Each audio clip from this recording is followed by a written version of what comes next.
Assalamualaikum warahmatullahi wabarakatuh. Perkenalkan, nama saya Firalatul Badri, biasa dipanggil Atul, dengan NIM 22002018.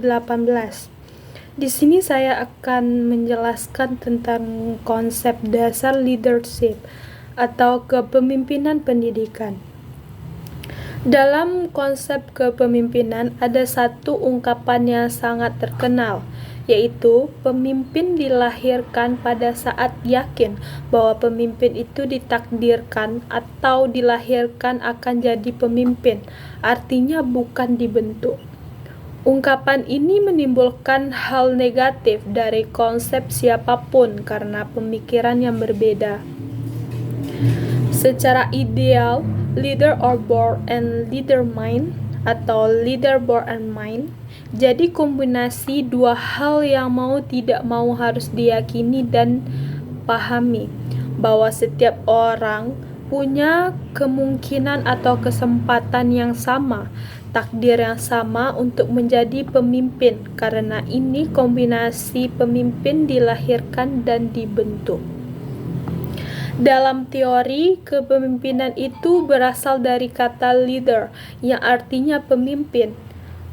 Pendapat George Berlin, leadership itu dianggap dari sebuah proses mempengaruhi orang lain, mempengaruhi banyak orang, agar diarahkan pada tujuan organisasi dan mau melakukan apapun demi organisasi. Sedangkan pemimpin adalah seseorang yang mempunyai kekuasaan untuk mempengaruhi orang lain. Perlu digarisbawahi, pemimpin itu orangnya. Sementara pemimpin atau leadership itu proses atau aktivitas kepemimpinan dalam menjalankan kekuasaannya untuk mempengaruhi orang lain atau siapapun yang ada dalam organisasi. Kekuasaan dalam hal ini menjadi sarana bagi pemimpin untuk mempengaruhi perilaku semua orang yang ada atau terlibat di bawah kepemimpinannya. Dan pada hakikatnya, setiap manusia, setiap kita, ini pemimpin, minimal memimpin diri kita sendiri. Banyak pengertian kepemimpinan menurut para ahli. Sebagian besar makna kepemimpinan menyangkut proses, menyangkut activity, menyangkut pengaruh dan kekuasaan terhadap orang yang terlibat dalam suatu lembaga, kelompok maupun organisasi. Pendapat Stoner Freeman, kepemimpinan itu proses mempengaruhi, proses mengarahkan, proses membuat orang lain melakukan atau para bawahan melakukan pekerjaan atau ditugaskan atau diperintahkan kepada mereka. Jadi dapat disimpulkan, leadership atau kepemimpinan itu merupakan suatu proses yang adalah ilmu, seni, karena tidak semua orang memiliki kemampuan yang sama untuk mempengaruhi banyak orang untuk melakukan atau membuat orang mau melakukan. Jadi kepemimpinan itu apa? Pendapat yang cukup terkenal mengenai education or leadership menurut Russell mengatakan tingkah laku leaders, tingkah laku pemimpin pendidikan dalam menggerakkan orang-orang di lembaga pendidikan dalam melakukan peran aktif untuk kegiatan-kegiatan yang disebut sebagai pengembangan staf atau sumber daya manusia. Artinya, yang dilihat dari konsep kepemimpinan pendidikan adalah konsep pendidikan di sekolah sebagai satu pendidikan terkecil. Pemimpin adalah orangnya atau seseorang yang memiliki keahlian memimpin, mempunyai kemampuan mempengaruhi orang lain, dan uniknya leadership dipengaruhi oleh siapa leadernya.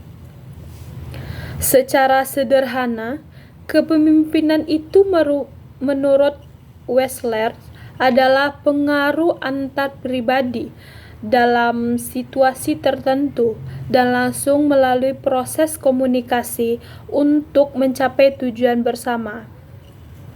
Menurut Royce and Berlin, leadership adalah suatu proses yang mempengaruhi aktivitas banyak orang, sekelompok orang yang diatur untuk mencapai tujuan bersama melalui leader. Unsur-unsur kepemimpinan ada 3 unsur utama. Yang pertama, adanya followers atau adanya pengikut atau yang dipimpin. Yang kedua ada leadership atau ada yang memimpin, dan yang ketiga ada goals atau adanya tujuan. Kepemimpinan adalah mengenai nilai kepemimpinan yang berkaitan seberapa besar kemampuan dari seorang leader bila mempengaruhi followersnya, orang-orang yang dipimpinnya, agar berpengaruh, agar mau dipengaruhi terhadap apa yang diinginkan. Di leadership ada mitos-mitos yang berkembang dalam konsep leadership. Yang pertama yaitu mitos The Bride, yaitu pemimpin itu dilahirkan, di mana orang dilahirkan untuk menjadi pemimpin. Contoh anak raja. Yang kedua, ada mitos The For All Season, yaitu sekali orang itu jadi pemimpin, selamanya dia menjadi pemimpin yang berhasil. Yang terakhir, yang ketiga, mitos tentang The Authenticity, yaitu pemimpin itu tegas atau perlu galak dalam menjalankan tugasnya sebagai menjadi seorang leaders. Jadi leaders yang baik itu adalah di mana setiap individu, setiap orang itu ikhlas melakukan kewajiban mereka. Yang terakhir yaitu tugas seorang pemimpin. Yang pertama, pemimpin itu bekerja dengan orang lain. Yang kedua, pemimpin adalah tanggung jawab dan mempertanggungjawabkan accountability. Yang ketiga, pemimpin menyeimbangkan pencapaian tujuan dan prioritas.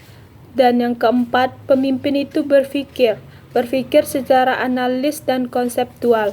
Mungkin itu saja yang dapat saya jelaskan.